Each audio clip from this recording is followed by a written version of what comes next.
Nakatanggap ng ayuda ang nasa 10,000 magsasaka, mangingisda at residente na naapektuhan ng El Niño at Bagyong Aghon sa Batangas, Quezon at Laguna. Ang pamamahagi ng tulong pinangunahan ni Pangulong Ferdinand Bongbong Marcos Jr. Para sa detalye, makakasama natin live si Denise Abante. Denise.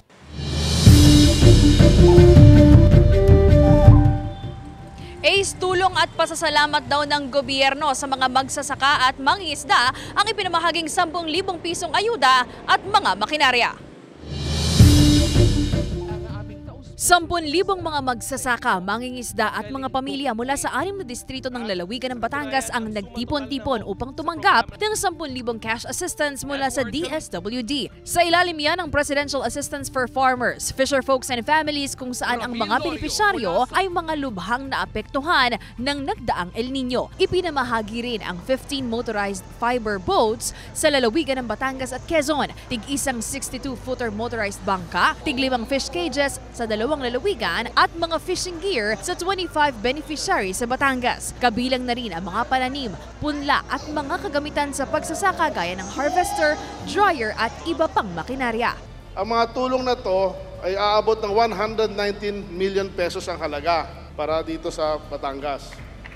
Ang tulong na ibibigay sa Quezon ngayong araw ito is nagkakahalaga ng 368 million pesos. Combined total sa Batangas, Laguna at Quezon ay 615 million pesos ho ngayong araw.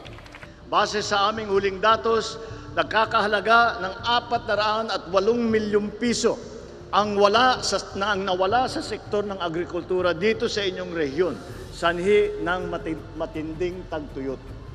Kung kaya't mabamahagi po ang aking tanggapan, nagtig 10,000 piso para sa mga magsasaka, mangingisda at ilang pamilya mula sa Batangas, sa Laguna at sa Quezon. Isa sa mga nakatanggap ng ayuda at bangka ang mangingisdang si Eddie mula sa Agdangan, Quezon. Matapos daw ang malaking dagok na pinagdaanan, malaking bagay daw na kahit papaano ay may maipandadagdag siya sa kanyang panghanap buhay. Malaking tulong po ito sa katulad ng mga mangingisda dahil lalo na po ang pangunahin namin kinukuha ay siyempre sa pangingisda. Ito po yung pinubuhay namin sa aming mga pamilya. Mabigyan talaga ang lahat ng mga mangingisda. Bukod sa pasasalamat, may panawagan din si Eddie sa gobyerno.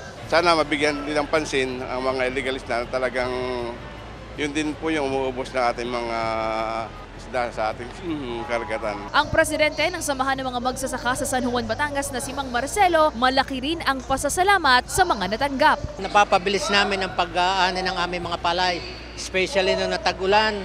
Napakalaking tulong nito dahil kung manual napakatagal. Ito talagang in a matter of 1 hour for 1 hectare tapos. Pero kung manual, lalo tagulan na ito, baka abutin na 1 buwan. Isa rin sa mga nakatanggap ng 10,000 pisong ayuda mula sa pamahalaan ang magsasaka mula sa Padre Burgos, Quezon na si Mang Larry. Sa halos 1 hektarya raw kasing inaaryendo niyang taniman ng mostasa at pechay nasira ng naranasang El Niño at ng Bagyong Aghon. Pwede naming paikot ulit ito para sa pagtatanim namin. Kasi ma'am, back to zero kami nung nagtanim kami ng mustasa at pechay na kalahating hektarya na inabot ng tag-init tapos inabot pa ng bagyo.